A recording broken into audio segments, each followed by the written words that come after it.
this. After binging on your 14th cookie and looking at more Instagram models and comparing yourself once again, you decide enough is enough. That's it. I've had enough, man. I'm tired of being fat. And suddenly with that burst of motivation, you've gone 3 whole days without sugar.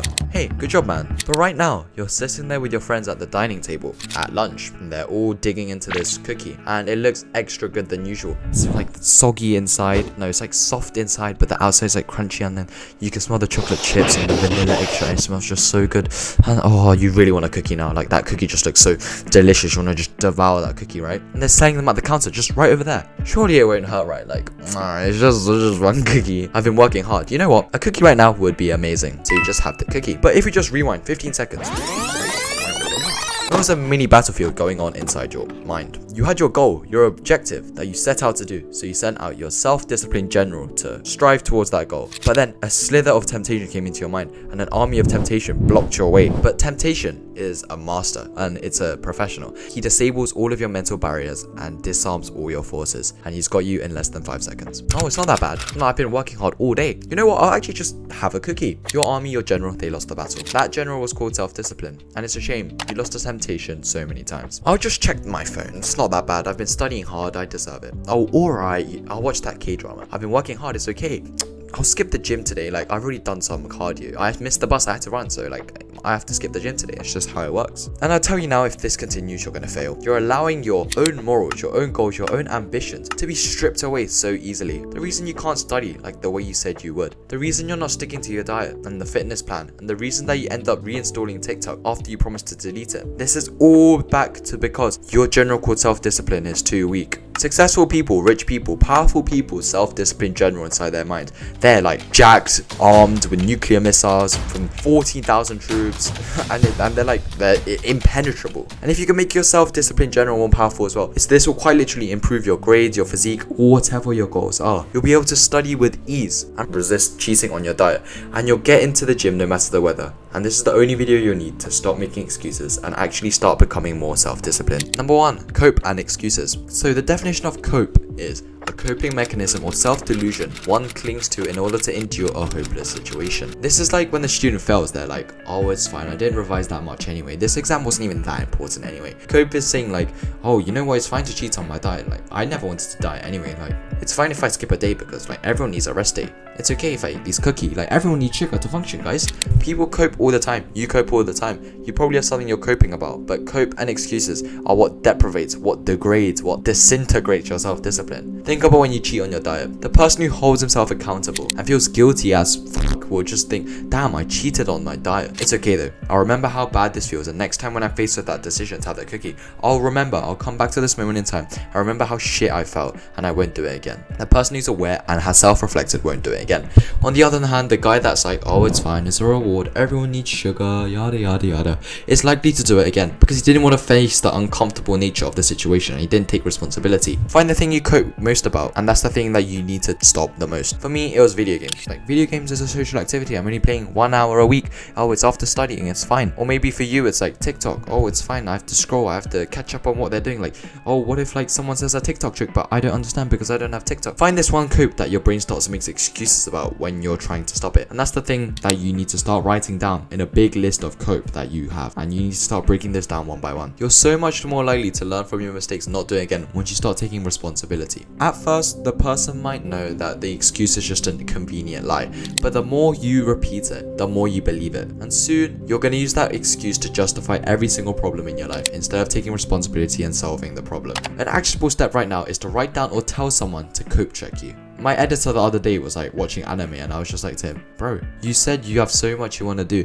and you're watching anime. And he was like, bro, you're right. I didn't even realize like I was coping. I was saying like, oh, I deserve rest. Thanks, bro. And for me, like that one time I told my editor, I was like, oh, playing Battle Cat so I couldn't record the B-roll for today. He was like, bro, what the fuck? Wake the fuck up. Why are you playing Battle Cats? You have a YouTube channel to do. You're a student. You could be doing so much better. And sometimes this reality check is what you need. And also think of life as a race. Everyone is running. 8 billion people are running this race. And every time you do a bad habit, you scroll, you're sacrificing your place in the line. Someone overtakes you because they didn't give into that temptation. Your competition will run past you. And it's fine to cope and think of yourself as like, oh, just a one person mindset. Like, I don't care about others. I'm just running the race at my own pace. But life is a competition against your peers, right? At the end of the day. So every time you cope and just say 15 minutes of TikTok, it's fine, or skipping the gym is okay. Your competition is running ahead of the race and getting the achievement, getting the dream physiques, the dream woman, the dream life that you always wanted, and they're gonna get there first. And it could be argued that it's unhealthy thinking of life in this way, like as a race, but thinking of it as a competition and as a race will actually make it so that at those points of decision where you're thinking, oh, you know what, I actually could be like studying, but I will kind of watch TikTok, like in that moment, this kind of mindset could drive you to do the other thing. Number 2,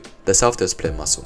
Self-discipline is a muscle like any other, like your bicep, your tricep, your calves, your quads. The more you use it, the bigger it becomes, and the easier it is to use self-discipline to overcome urges and challenges. And obviously, the less you use it, the less developed it gets. As silly as it sounds, you need to start practicing using the muscle of self-discipline. This is why if from a young age your parents made you practice delayed gratification without you even realizing, like making you eat your dinner first before having dessert, or making it so that you had to do your homework before gaming, you're actually more likely to become self-disciplined and academically more successful in the future. You might think it's extreme saying that, oh, success depends on whether you had your dessert or dinner first, like what is this guy yapping about? But actually no, the marshmallow test, when participants as a baby were told to either wait 15 minutes and double the marshmallow in front of them, or just you could have the marshmallow now, the participants who waited 15 minutes to double that reward, delaying their gratification for a bigger reward at the end, were shown to be more popular in school, more socially desirable, and more academically successful. Being self-disciplined acts as a positive feedback loop for the rest of your life and gives you an advantage. It's not too late to start, because sure, you can't go back in time and make your parents force you to have dinner before dessert, but the thing you can do is to realize that the next best opportunity after 8 years ago is today, now. Just think of your favorite treat. Just really think about it, like the texture, you opening the wrapping, like how it smells, how it will taste on your tongue. You really want it, right? But no, just overcome that. Today, I guarantee something will come up. The urge to check your phone, the urge to cheat on your diet, eat junk food. Just subtly acknowledge that and overcome it. That's one rep. If you overcome something that you want to do and not give into it just mindlessly, that's one rep. Small steps. Look out for opportunities to train this muscle, and it will make it develop more than you think. The small things like resisting scrolling is easy, and once you like get so used to resisting that, it becomes like a 1 kg rep. You used to struggle on that, but now your muscle, your self-development, your self-discipline muscle is so big so that you literally don't even scroll anymore. It's something that you've overcome, and there's just 1 kilogram reps that you can just like. And lastly, the 10-10-10. Whenever you're about to do a bad habit, the simple protocol that you can use to boost your self-discipline is the 10-10-10 rule. 10 minutes from now, how will I feel about this decision? 10 months from now, how will I feel about this decision? 10 years from now, how will I feel about this decision? This originally was for work-life balance, but you can use it to actually use for self-discipline moments. To demonstrate the 10-10-10 rule, imagine you want to stop working to watch TV. Consider how in 10 minutes you'll have made no further progress on your task. In 10 hours, you'll probably have forgotten what you watched on TV, and you'll still be bothered by the task you need to do. In 10 days, the TV you watch will still have been inconsequential to progressing towards your goal, but any work you completed will have brought you much further along. And this is important, and it kind of works like post-nut clarity, which is like after you bust the nut, you suddenly feel hyper aware and you'll feel guilty and shame. But you can actually feel this kind of sense of shame and disgust beforehand by using the 10-10-10 rule. This sense of shame is felt a lot of the time, like after you scroll on TikTok, or after you like binge watch that K-drama, or you cheat on your diet. You feel this sense of shame right after, right? But if only there was a way to feel that sense of shame without actually doing the bad thing, and you can using the 10-10-10 rule. Just visualize in 10 minutes how straight after you eat it, it's gonna feel good, but then you're gonna feel so disgusted in yourself. You're gonna feel so bad and terrible that you cheated on your diet, and just let that feeling linger in you. And just by harnessing this kind of negativity that you're about to feel can make it so that you don't actually feel like eating that junk food anymore. And you have to look long term. People who aren't on self-improvement were shown to literally think of the future version of themselves as a separate identity. So they like literally live only in the present moment. They eat junk food, they have a trash diet, they do all the bad habits because the future version of themselves they think is a totally different identity. They're not them. But we know in self-improvement that our actions now, we delay the gratification, we delay the bad things, and we do the hard things now so that we can enjoy things for our future selves later. You need to start looking long term. And if you want to find out more about studying and balancing studying and fun, join Superior Students. It's my free online community for like-minded students where you can give and ask for advice, as well as having exclusive free courses like this How to Balance Studying and Fun course. It's all to help you start taking action and stop procrastinating, so make sure to check that out for free in the first link in the description. So stop coping and break down excuses and start to think of your actions and decisions impacting you in your position in the race, and start training your self-discipline muscle, as well as being able to look into the future and do things that will benefit future you.